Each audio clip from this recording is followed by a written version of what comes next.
The expanse of space was silent, but silence in the void was never peaceful. Lieutenant Mara Verone stared at the radar, her hand tightening around the console of the research vessel Aurora's Edge.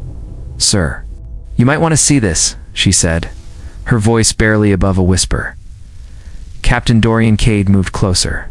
The readings were a Dan, enormous object drifting in the Lighton system, appearing on no star charts, transmitting a faint pulse of energy that flickered like a heartbeat. "Size?" Cade asked. "Colossal. Impossible readings, gravity anomalies, temporal fluctuations. It shouldn't even exist," Mara replied. Cade's brow furrowed. "Then it's perfect for investigation." The crew suited up, armed with experimental energy shields and neural scanners. The object loomed ahead, a massive ship, black as the void itself, with angles and contours that bent light strangely. It hovered silently, seemingly aware of their approach. "Docking is uncertain," warned Lieutenant Rowler, the ship's engineer. "The gravitational field is fluctuating. We could be torn apart." Cade nodded grimly. "We proceed with caution. Let's find out what secrets you're hiding." As they entered the docking corridor, the interior of the ship was unsettling. The walls were smooth yet rippled, like liquid metal frozen mid-motion. Shadows moved independently of the crew's lights, coalescing into shapes that seemed almost human but distorted, faceless, ephemeral. "Is this alive?" whispered Mara. "Possibly," Cade replied. "Or a very elaborate defense mechanism.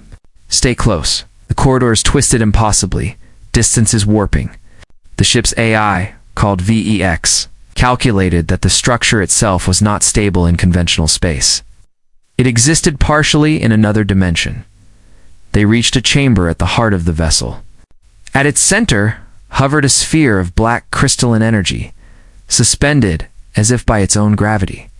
It pulsed in rhythm with the ship, sending vibrations through metal and bone alike. Then came the first contact. Not sound, but a wave of emotion and thought. A flood of memories, not their own ancient civilizations, forgotten wars, extinct species, all presented at once. Mara gasped. It's communicating," through thought. Cade nodded slowly. "And it knows who we are. Everything about us." The sphere's pulse intensified.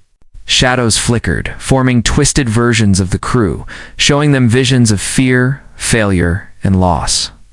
The illusions were tailored, intimate, inescapable. Rowler stumbled, eyes wide. "It's learning us.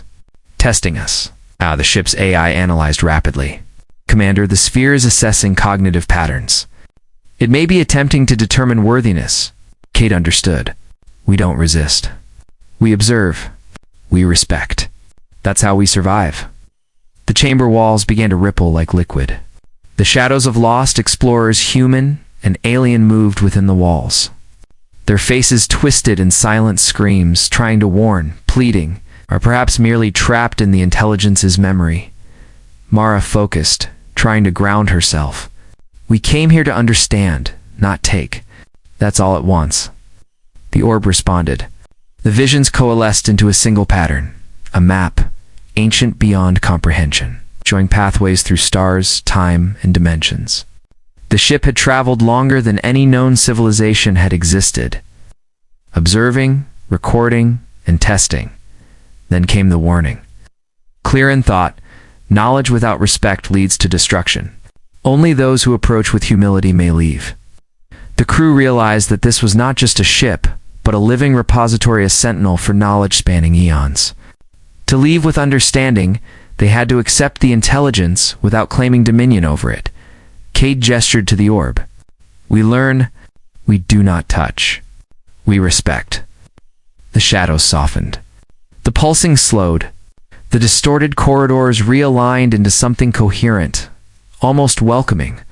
Knowledge flowed not directly, but as insight, understanding, and awareness. They glimpsed civilizations that had transcended matter, technologies that could bend reality, and the immense consequences of hubris. Rowler whispered, "It's teaching us, not punishing us."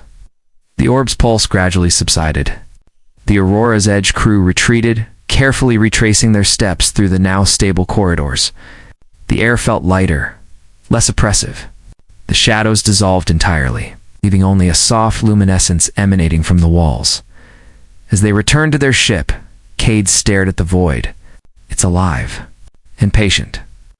It will test others, but it gave us knowledge, guidance, insight, and it spared us because we respected it. Mara looked at the black vessel receding into the darkness. Do you think it will let others survive? Only those worthy, Cade replied. Curiosity must be tempered with humility. The crew of the Aurora's Edge lifted off, the black ship shrinking into a shadow among countless stars. They carried nothing physical, only memories, insight, and the profound realization that the universe was far stranger and more alive than they had ever imagined. Somewhere, in the vast emptiness, the black ship drifted, eternal, patient, and vigilant, observing, testing, waiting, and the universe, once silent and cold, seemed to pulse with life in its hidden corners, waiting for the next explorer's brave oar, foolish enough to confront the unknown.